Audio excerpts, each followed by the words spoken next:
I'd like to thank you all for coming. This morning, I've been asked if I would talk about how this experience happened. So I'll do that because there's people from England and people from New Zealand came all that way, and I think they should know. And there's something else I'd like to explain to you. Under no way, shape, or form am I talking religion. And if you are a religious person, immaterial what it is, if you hear what I'm saying, you'll understand your own religion more than you've ever heard in your life. So I don't want to do that, and I don't want to talk about politics. I just want to talk about truth. And 34 years ago, I was a welder, grade 9 education. Just an ordinary, everyday human being. And I was having a little bit of trouble in my marriage. It wasn't because Barb and I didn't love each other. It was something really, really bad called a mother-in-law. And I kept blaming my mother-in-law for all her problems because she stayed with us.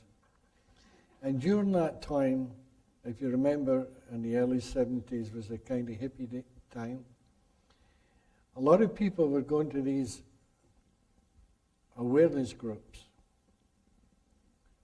And people, my friends, would say, why don't you go to one of those groups and just see if you can get some help? Well, we were really scared of that because everybody we knew that went to those awareness groups were getting divorces. And we figured, well, that's not much help. That's the last thing we want is a divorce. So it scared us. But anyway, through time, people kept egging us on. And I heard that this #1 psychologist from New York was going to a place called Cold Mountain for a long weekend. And it wasn't too far from where we lived. So we thought, well, if we're going to go, we're going to go at the best. So we took what money we had and we registered. A week later, we chickened out. We phoned up and said, we've changed our mind, we don't want to come. We were too scared. So 2 weeks later, we decided to go again. So we phoned up and re-registered. A week later, we phoned up and said, we've changed our mind. The third time, we phoned up, re-registered again, and the woman says, is this Sid Bänks from the Nanaimo? And I felt so ashamed. I could never back out. So off we went to this awareness group thing for a weekend. It was a beautiful situation. It was incredible trees and mountains, and it was on the ocean. It was really, really beautiful, nice accommodation. And we thought, boy, this is what we need. Got to rest at the same time. So the first day there, we just got introduced and told all the rules and regulations, etc. And we went for supper that night. And sitting with us at the supper were these young couple. So we introduced ourselves to them, and the young man was a psychologist with his girlfriend. So we started to talk, just general talk, and I was a nervous wreck because this head man that had come from New York was so well known that therapists from all over Canada and all over the United States came. And here I am, a grade 9 welder. I was petrified. So anyway, I'm talking to this young man, and after the supper, the four of us walked down the beach. And naturally, he's a psychologist, and I wanted to get all this out, and I wanted to really prove it was my mother-in-law. So I started to tell him how nervous I was and how insecure I was all my life, and I told him all the reasons of my past, my childhood, why I was in this state. And he turned around to me and he said, you know, Sid, I'm the same as you. I'm a nervous wreck. And I thought, well, this is impossible. He's had all this education, he's a psychologist, and he's telling me he's a nervous wreck. I found it hard to believe. But anyway, that's the way it was. The following morning, we went to this so-called help group, and it started. And in those days, they used to tell you, be up front. Now, that meant whatever you thought your wife was or your husband was, you could get it out and curse and swear at them, and it was pandemonium. It was like being in a zoo in the monkey cage. It just terrible. As a matter of fact, it was so bad, one of the trainers slapped this other woman over the face and told her she was an egotistical ass because she'd had a nose job. And when it was finished, I looked at Barb, and she's shaking her head. She says, why did we ever come here? This is the worst, horrible situation I've ever put myself in my entire life. I want to go home. And I agreed. There was no help there. It was total pathetic. So I said, okay, tomorrow we'll go home. But we had to wait till 2 in the afternoon before the ferry came to take us back. So that evening, we went for supper again. We're sitting beside the same young man. And after it was finished, we stood up, walked outside, and here's where the mystery starts. This young man said the most unusual thing to me. He says, you know, Sid, Moses went up the mountain to talk to God. And God said to Moses, go down and tell those people anything you want, and they'll believe you. And you told me last night you were an insecure person, and I've never heard such nonsense in all my life. Now, that was his words. You know how the great mystics talk about hearing beyond the word? I heard beyond the word. And what I really heard them say was, there's no such thing as insecurity. It is all created from thought. Immediately I heard that, I had no insecurity. My life changed. My past didn't mean a tinker's tooth. I was free. I was so happy, it was unbelievable. And I was so full of joy, I couldn't believe it. It was instant. And I turned around to this man and I said, have you any idea what you just said? And he said, of course I do. I just don't make idle chatter. But he didn't. Because if he had, he wouldn't be there. It was all intellectual. That night, we went back to the bedroom, and we're standing in this room, and I'm saying to Barb, isn't it amazing? We don't have any problems. It's all thought. And she started going, oh, maybe your problems aren't real, but mine is. And I'm saying, no, they're not. They're just thought. But you couldn't hear me. So the following morning, we went into another session with these people, and it was totally bizarre to me. But the greatest thing of all was all the therapists that were there were doing the very best they could. They were talking in this world where they'd been taught. They wanted to help everybody, and they were doing the best they could. That's what I saw. But Barb didn't see that. She just saw them as a bunch of idiots, just creating trouble. And I'm saying, no, babe, they're doing their best. This is the world. It's a world of thought. She couldn't see that. And all the way back, she's saying, never have I ever wasted money so much in all my life. Money that we can ill afford. It's just a waste of time. So we got home, and the following day, decided to take Grandma, which by this time looked a lot better to me. We took her over to Salt Spring to a little family cottage, and we in the cottage, got it all set up. The two ladies were making supper, and I was sitting reading the Sun newspaper. And the ladies were in the kitchen, and I could hear them talk. And that same kind of hearing came over me again. And I heard beyond what they were saying. And I knew they didn't know what they were saying.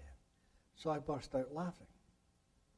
My mother-in-law, she comes rushing into the living room like this, quite cocky. May I ask what's so funny? Well, you didn't laugh at Grandma. That was a no-no. So I didn't say anything. I just sitting there. So the two ladies sat down in the living room, and if looks could kill, I was a dead man. And I thought to myself, boy, I'm in trouble with two women here.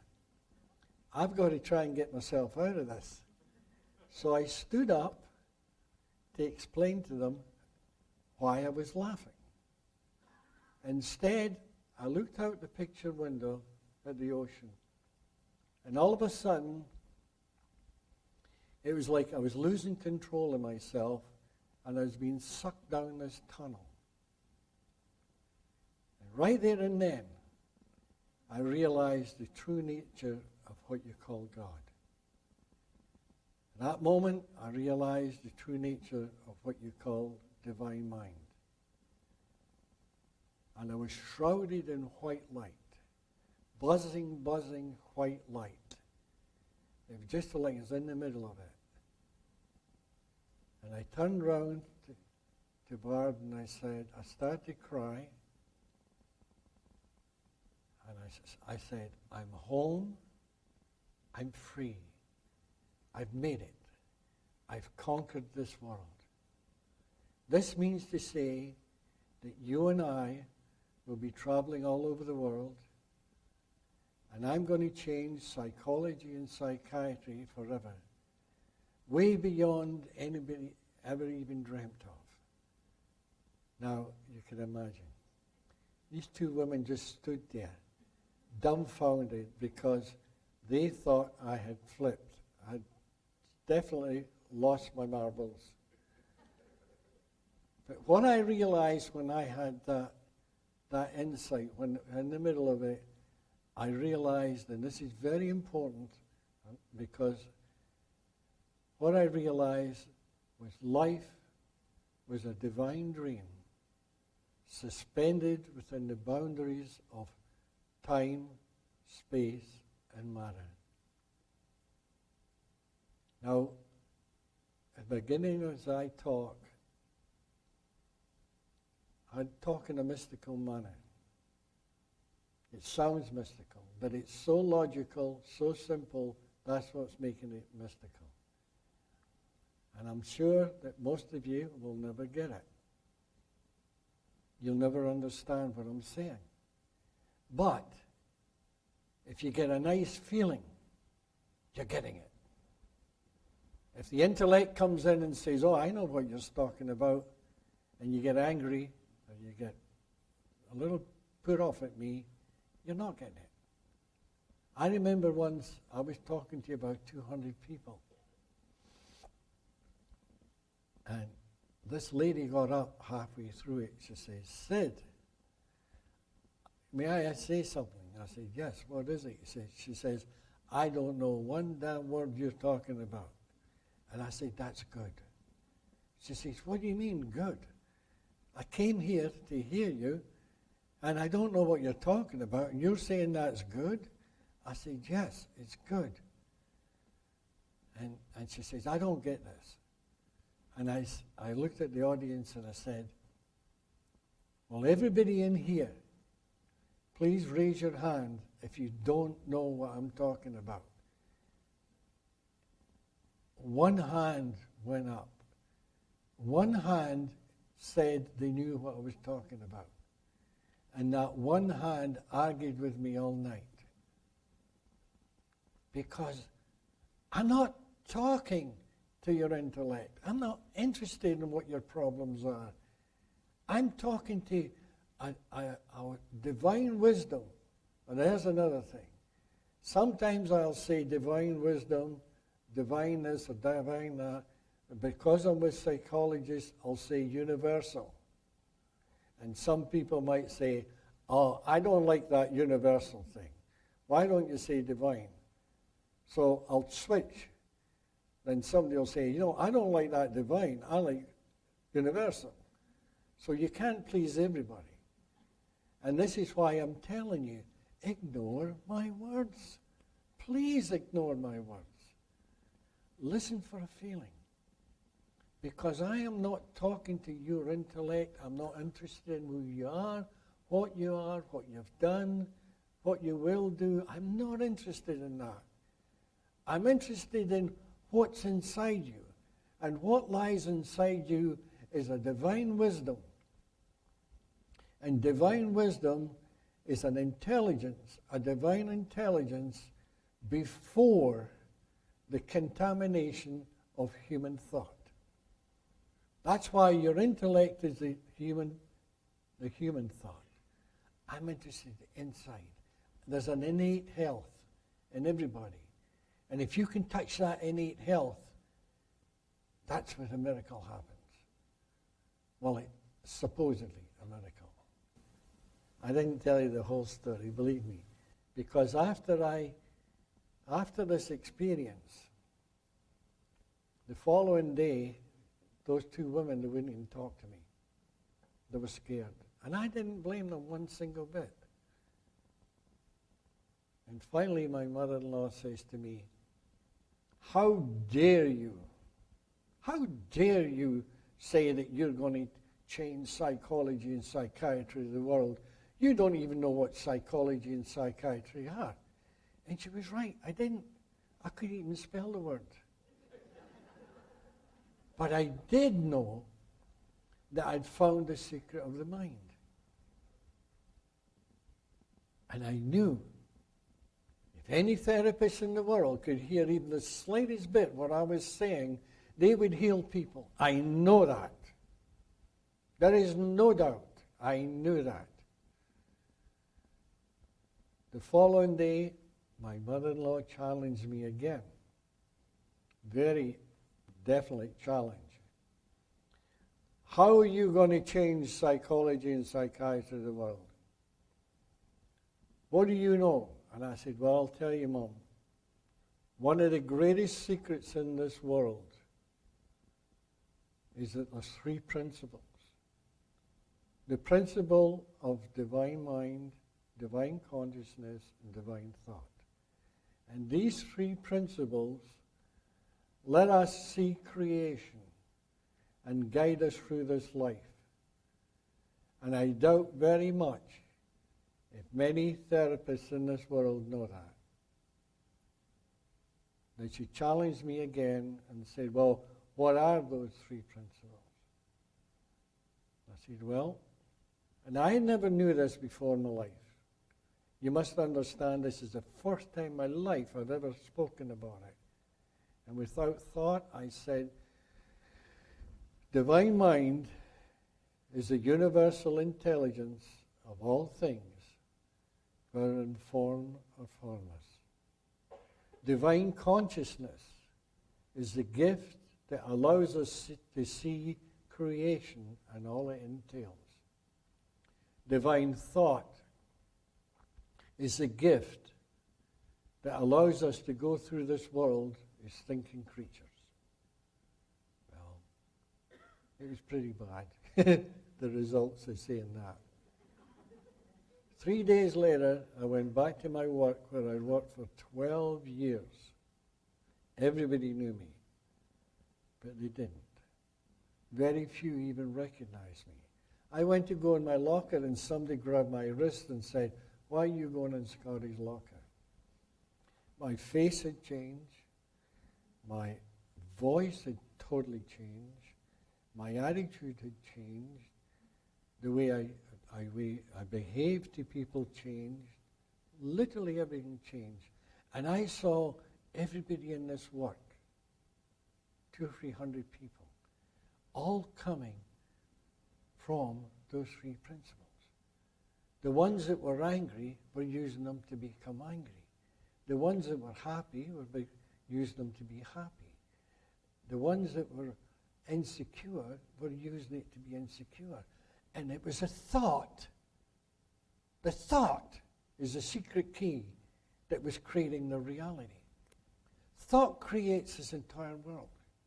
Without these three principles, there would not be a world. You create this world that you live in through thought. This is the greatest secret on earth. Now, later on, I started to realize this is not just for psychology and psychiatry. This is for the world. Because this is the human behavior. It's the secret to life.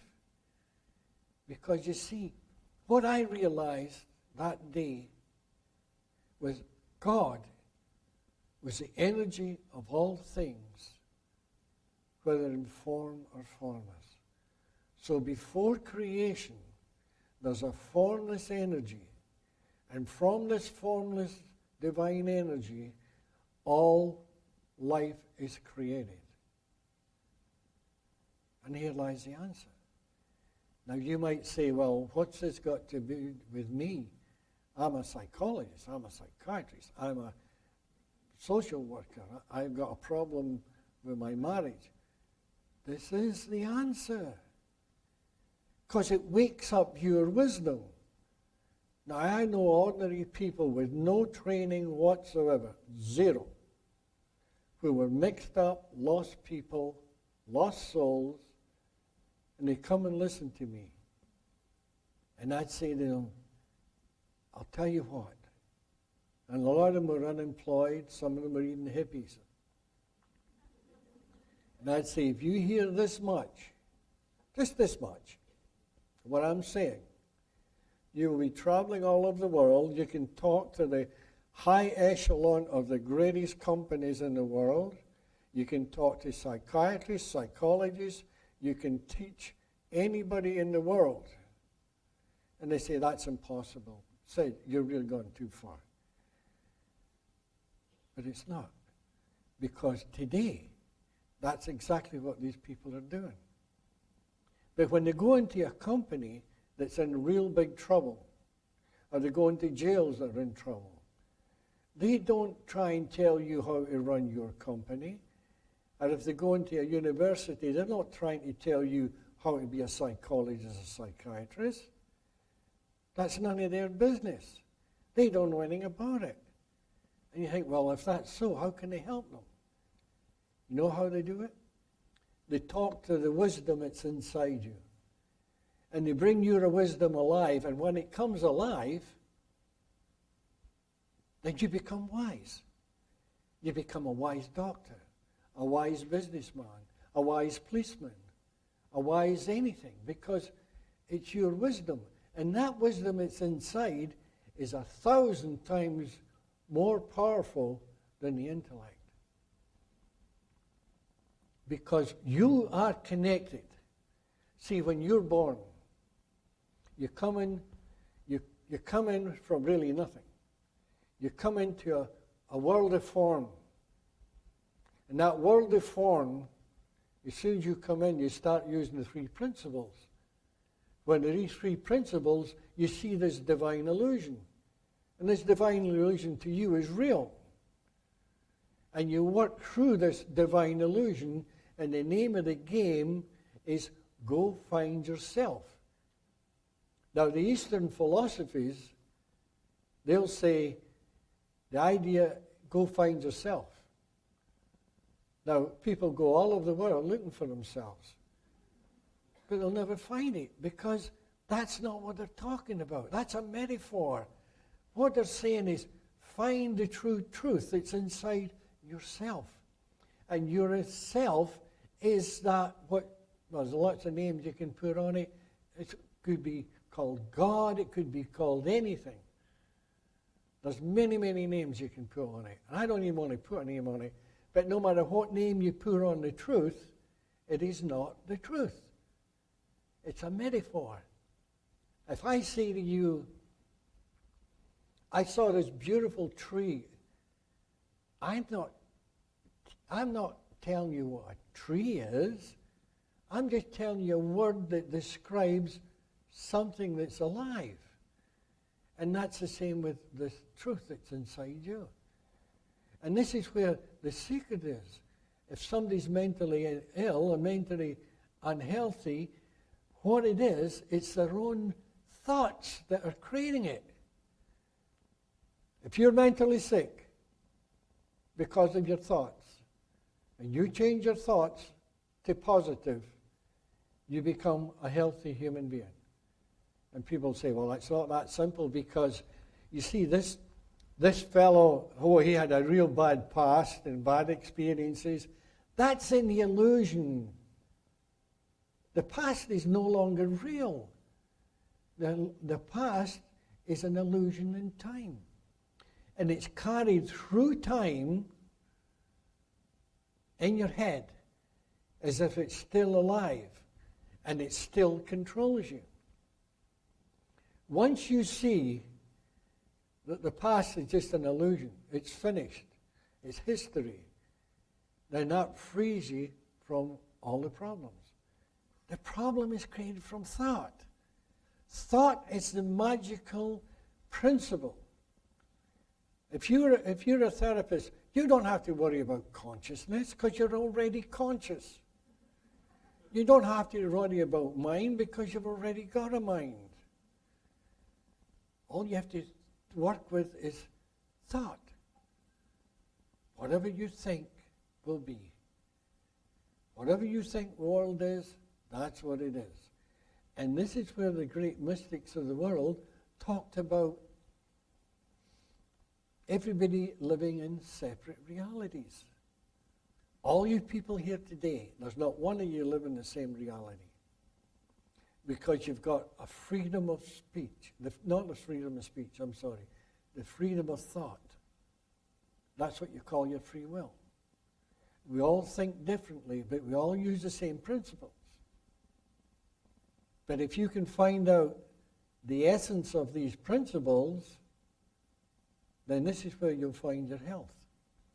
This is where you'll find the problem to your marriage. This is where you'll find the problem to when you work, what you do for a living. It doesn't matter. We want you to become wiser because you lift the consciousness. When you lift the consciousness of human beings, they become consciously aware. Now, I've had people say to me, Sid, this is nothing new. You go down to the library, you go into a bookstore, and you'll find 100 books all written about consciousness. I've never seen one. You go to the library, you go to the bookstore, and you get those books read enough, and they might be 2 inches thick by this big. But what they're doing is they're talking about what you do with your consciousness, what you do with your thoughts. It's not the essence of consciousness. And finding out what you do with it is of no value. It's no value. You've got to find what consciousness is, what thought is. What is this principle that's so important? What is this divine principle? Now, if you get a book and it's mystical, maybe you'll find it in there where some mystic is talking about the world being an illusion. You have heard about, I'm sure most of you have read a book talking about the Great Awakening. When somebody has a great awakening. Well, that's what I'm talking about. They awaken from this divine dream to realize they're the dreamer. Everybody's only one thought away from finding what you call enlightenment. And you know what the ironic thing is? That one thought is the state of no thought. No thought from the personal mind. The personal mind goes to sleep for that split second. And when the personal mind goes to sleep, what's left is divine thought, purity of thought, which gives you the answer you're looking for. But in the meantime, if you just get a little tiny bit of it, a glimmer of it, it will change your mind. It'll change your life. How can I explain this? Okay. Just imagine that all of us, and all of life, there's a 3-foot wall, a 3-foot thick wall, and it's maybe 10 feet high. And you're at the bottom and you're looking at this wall.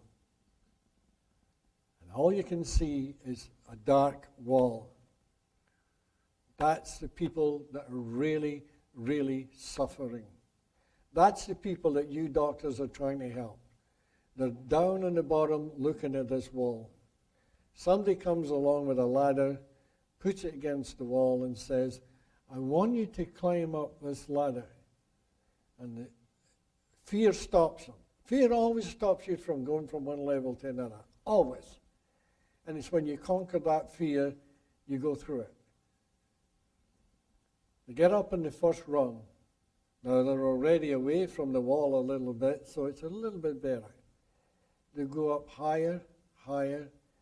Then all of a sudden, they see very, very little, and they see beyond the wall, there's a little bush, and it's green, and a bit of sky.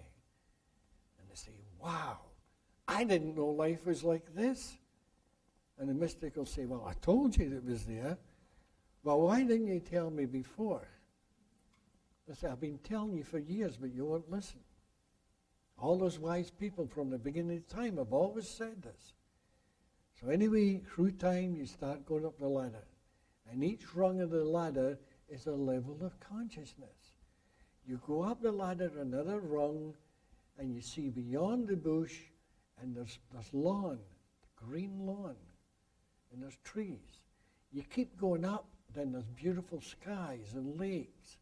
And all of a sudden, you get to the top of the ladder, and everything looks beautiful. You're seeing the world as is.